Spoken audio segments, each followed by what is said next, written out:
नमस्कार दोस्तों। तो आज की इस वीडियो में सीखेंगे टीडीएस के बारे में, मतलब टेस्ट डिडक्शन एट सोर्स। तो फ्रेंड्स, ये वीडियो उन दोस्तों के लिए जिन दोस्तों को टीडीएस के बारे में बिल्कुल भी नॉलेज नहीं है। ये छोटा सा वीडियो होगा, इसमें हम बेसिक चीज़ें कवर करेंगे। टीडीएस है क्या और इसको कौन से डिडक्टर को कौन सा फॉर्म फाइल करना चाहिए और क्या क्या सर्टिफिकेट होते हैं। तो चलिए फ्रेंड्स, आगे बढ़ते हैं। तो सबसे पहला क्वेश्चन है कि टीडीएस क्या है, व्हाट इज टीडीएस। तो फ्रेंड्स, अगर एक लाइन में बोले तो टीडीएस का मतलब जो होता है, टैक्स अमाउंट डिडक्ट करना at the time of payment. मतलब जब भी आप पेमेंट करते हो किसी को, तो उसमें से टैक्स जो अमाउंट हम डिडक्ट करते हैं उसको हम टीडीएस कहते हैं। और नेक्स्ट चीज़, हमें ये चीज़ ध्यान रखना है कि अगर हम जो भी पेमेंट कर रहे हैं सामने वाले को, वो पेमेंट क्या टैक्सेबल है या नहीं, जब भी हमें टीडीएस काटना है। हमें ये चीज़ ध्यान रखना है कि टीडीएस हमें जब काटना है जब हम पेमेंट कर रहे होते किसी को। जो भी हमारा रिसिपिएंट होता है जिसको हम पेमेंट करते हैं, वो अमाउंट टैक्सेबल होना चाहिए, जब जाके हम टीडीएस डिडक्ट करते हैं। तो चलिए फ्रेंड्स, आगे बढ़ते हैं। इस टीडीएस को समझने के लिए छोटा एक मैंने सेक्शन लिया है जिसके हेल्प से सही तरीके से हम समझेंगे। तो चलिए फ्रेंड्स, आगे बढ़ते हैं। हम यहाँ पे समझेंगे सेक्शन 194A की हेल्प से कि टीडीएस है क्या। इससे हमें सही तरीके से समझ में आएगा। तो फ्रेंड्स, यहाँ पे मिस्टर एक्स है और बैंक है। मिस्टर एक्स के पास 5 लाख रुपए हैं, तो इन्होंने सोचा कि कहाँ पे इन्वेस्ट किया जाए। तो इनका कोई दोस्त जो इन्हें सजेस्ट किया कि आप बैंक में जाके इसे एफडी करवा दो। तो मिस्टर एक्स ने क्या किया कि बैंक गए और 5 लाख को एफडी करवा दी।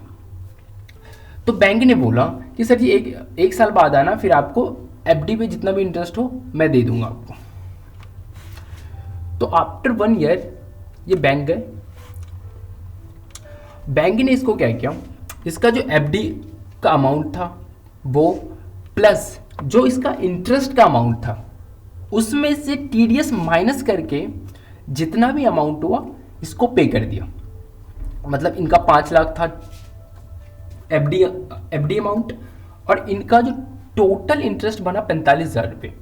टीडीएस में एक चीज और बोला गया है कि अगर आप 60 साल के कम उम्र के हो, अगर आपकी एज 60 साल से कम है, तो आपका टीडीएस इंटरेस्ट पे डिडक्ट होगा। अगर आपका इंटरेस्ट का अमाउंट 40,000 है, तो 40,000 से ऊपर है तो जाके आपका टीडीएस का अमाउंट डिडक्ट होगा।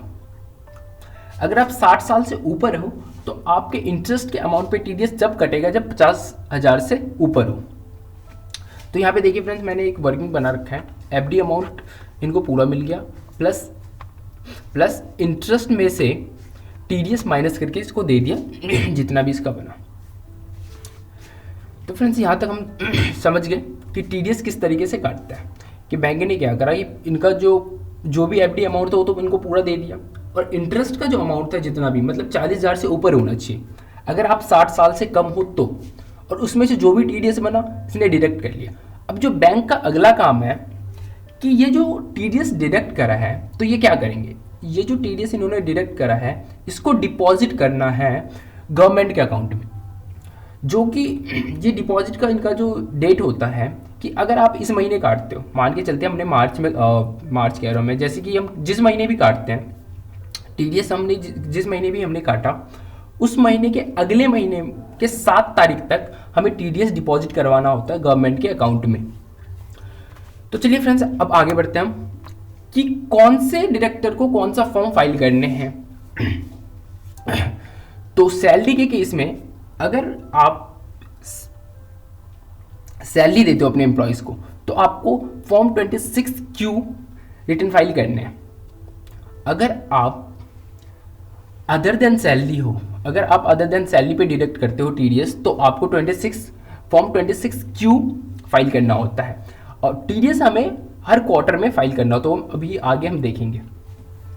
जैसे कि इस केसेस में हमने देखा कि मिस्टर एक्स ने अपना 5 लाख रुपए एफडी करवाया बैंक में। तो बैंक ने क्या करा, जो भी इनका टीडीएस था उन्होंने काट लिया और फिर उन्होंने गवर्नमेंट को पे कर दिया। अब वो बैंक जो रिटर्न फाइल करेगा अपना टीडीएस का, वो फॉर्म 26Q भरेगा, फिर जाके इनका रिटर्न फाइल होगा। अब ना आगे चलते हैं फ्रेंड्स। अब आगे है सर्टिफिकेट। अब इसमें कितने सर्टिफिकेट होते हैं फ्रेंड्स?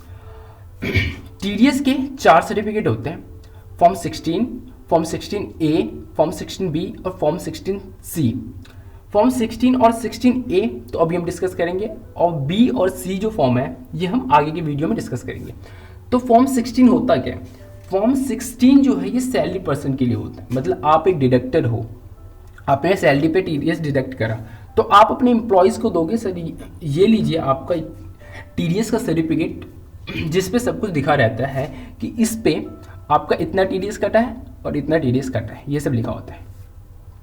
और form 16A other than salary के लिए होता है, जैसे कि अभी हमने देखा कि मिस्टर एक्स ने डिपॉजिट करवाया अपना एफडी करवाया, उस पर जो इंटरेस्ट मिला ना, तो उस केसेस में बैंक इसको देगी सर्टिफिकेट फॉर्म 16A का। अब नेक्स्ट है फ्रेंड्स कि हमारा जो ड्यू डेट है रिटर्न फाइल करने का टीडीएस, वो है हर क्वार्टर के नेक्स्ट मंथ के लास्ट डेट को। जैसे ये देखिए, फर्स्ट क्वार्टर का है 31 जुलाई, सेकेंड का 31 अक्टूबर, थर्ड क्वार्टर का 31 जैन, और फोर्थ क्वार्टर का इन्होंने क्या करा, छूट दे रखा है हमें, क्योंकि हमें मार्च के मंथ में काफ़ी सारे काम होते तो इन्होंने 1 महीने का छूट दे रखा है एक्स्ट्रा। और मार्च के महीने का जो टीडीएस हमने काटा है ये हम 30 अप्रैल तक डिपॉजिट कर सकते हैं, और जो आप इसका रिटर्न फाइल करोगे 31 मई तक का, 1 महीने का हमें छूट मिला गया। तो थैंक यू फ्रेंड्स यहाँ तक देखने के लिए।